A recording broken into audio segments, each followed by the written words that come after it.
দুর্গাপুজো মানেই মেলবন্ধন, 4 দিন ছুটি, আনন্দ, একসাথে সবাই মিলে পুজো উপভোগ করা।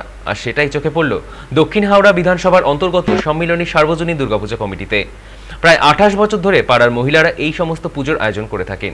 এমনকি তারা বয়স্ক মানুষদের কথা মাথায় রেখে তাদের মা দুর্গার দর্শনের জন্য ঘোরানোরও ব্যবস্থা করেন। শুধু তাই নয়, পুজোর এই কটা দিন যাতে পাড়ার সবাই একসাথে এই পুজোতে খাওয়া দাওয়া করতে পারে সেটারও ব্যবস্থা করেন।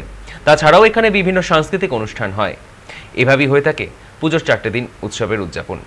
খুবই আনন্দ করেন তারা মনে করেন এটা শুধু পাড়ার পুজো নয়, এটা তাদের বাড়ির পুজো। আলোয় ঝলমল করে গোটা এলাকা।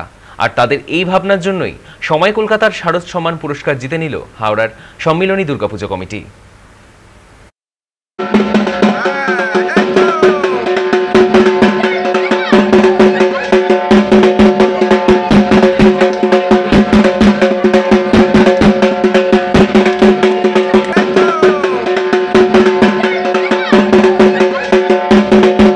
সকলে মিলেই আমরা একসঙ্গে মিলে মানে নৈবেদ্য সাজানো থেকে ঠাকুরের সবকিছু কাজকর্ম থেকে আমরা সবকিছু করে খুবই আনন্দ পাই।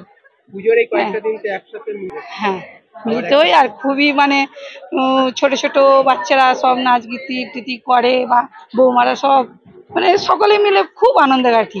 আপনারা যে আমাদের এই পুজোটাকে এত ভালোবেসেছেন এবং আমাদেরকে যোগ্য মনে করে যে আমাদেরকে আজকে এই পুরস্কারটা দিয়েছেন, তো এই সম্মানটা আমরা মানে বলে বোঝাতে পারবো না যে আমরা কতটা খুশি, কতটা আনন্দিত।